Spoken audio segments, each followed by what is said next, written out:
Les amis, bienvenue pour cette nouvelle vidéo débrief après cette trêve internationale qui était tellement longue, on s'est éternisé, on s'est ennuyé. Retour des matchs de club et retour donc des matchs du Real Madrid. Ça me fait super plaisir de refaire une vidéo après 12 jours, même si j'ai posté quand même 2 shorts.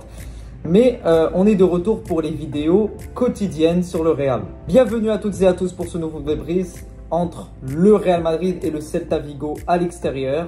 Victoire 2-1 du Real Madrid avec un but de Kylian Mbappé et de Vini Junior. Tout d'abord, match très difficile et j'aimerais revenir sur les incidents qui sont revenus ces derniers jours sur l'affaire Mbappé. Je ne vais pas rentrer dans les détails, je pense que vous avez assez vu l'accusation du V-word, parce que je ne peux pas employer le mot, sinon ma vidéo sera censurée. Je ne commenterai rien sur cette affaire, ce n'est pas à moi de faire ce genre de choses. Il y a une justice, la justice s'occupera de ça, mais on a vu que dans ce match, Kylian Mbappé n'était pas du tout perturbé, j'ai envie de dire, si c'est le bon mot à employer. Buteur dans ce match, un but exceptionnel. Voilà, je vous mets quelques images à l'écran. Voilà, il est à l'extérieur de la surface, c'est son premier but à l'extérieur de la surface au Real Madrid. Extérieur de surface, il contrôle le ballon. Et comme vous pouvez le voir sur cette image, ça va directement en lucarne.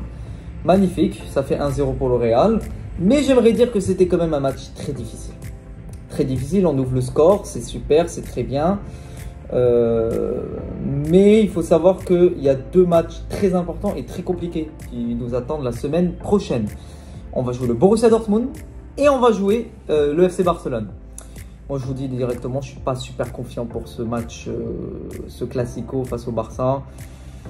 Ça peut même qu'on perde chez nous, j'aimerais pas bien sûr, mais vu l'état défensif de l'équipe, la défense dans ce match ne m'a vraiment pas rassuré. Je vous mets des images à l'écran de certaines actions. Là, on peut voir cette action où le mec vient et voilà, met un petit pont à Eder Militao.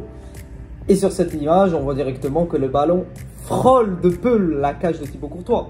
Il faut savoir que cette action, on ne l'a pas vue 1 ou 2 fois dans ce match, on l'a vu au moins 3-4 fois. Donc Vigo pouvait même nous battre, voire faire match nul. Le match nul était pas du tout honteux, pas du tout démérité pour cette équipe de Vigo, qui a réalisé un très bon match en volume de jeu. J'ai vu un Vigo qui était vraiment dominateur. Et c'est ce qui m'embête encore avec le Real Madrid. C'est qu'on n'a pas cette sensation de dominer nos matchs et de gagner avec la manière. Je n'ai pas vu encore de match où on est vraiment serein, du début jusqu'à la fin du match. J'ai certains matchs l'année dernière où on gagnait les matchs largement, où on se sentait dominateur, comme le match face à Valence l'année dernière 5-1. Il y a plein de matchs l'année dernière, les matchs face à Gérone. Il y avait pas mal d'exemples de matchs où on était vraiment dominateur. C'est ce que je ne retrouve pas cette année. Pour revenir sur cette attaque du Real, j'ai trouvé une attaque plutôt bonne, mais plutôt bonne vers ce début de première mi-temps. À la fin, c'était évidemment plus compliqué. Vigo, après l'égalisation, commençait à fermer le jeu.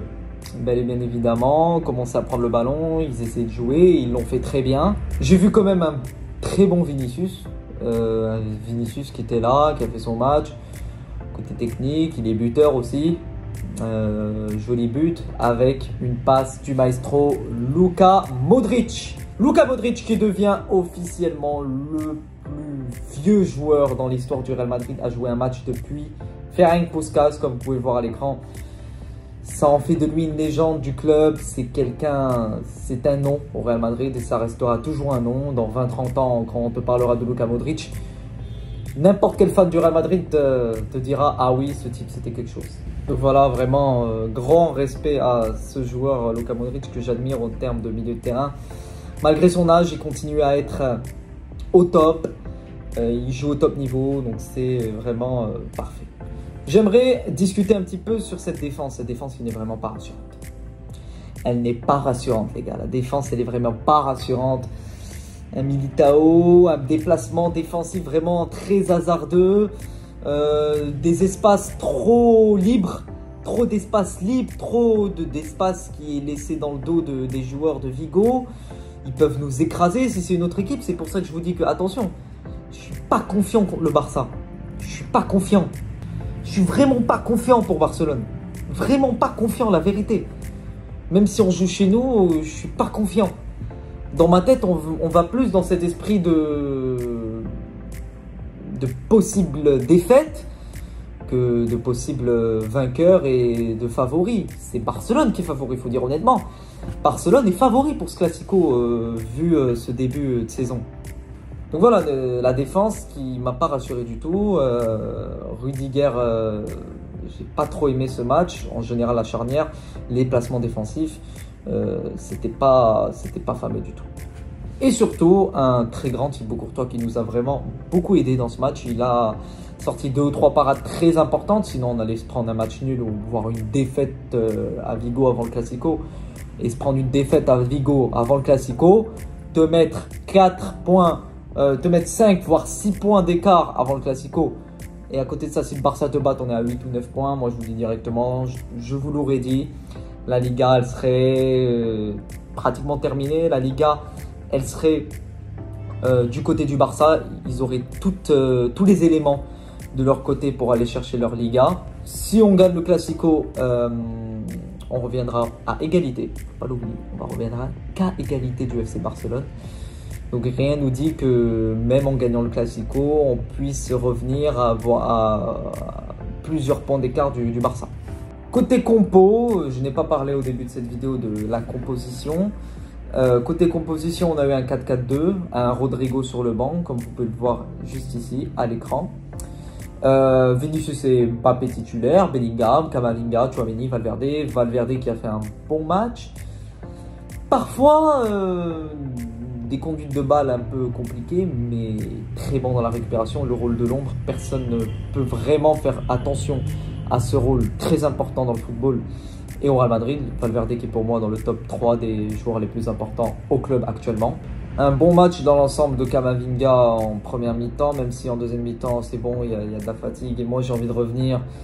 Carlo, tu as un Classico, tu as la Ligue des Champions face à Dortmund, tu joues pas n'importe quelles équipes la semaine prochaine.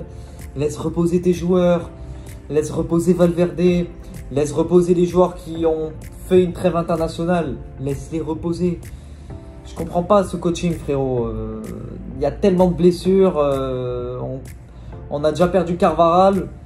D'ailleurs, j'ai envie d'y revenir sur Lucas Vázquez, sur ce match que j'ai trouvé correct.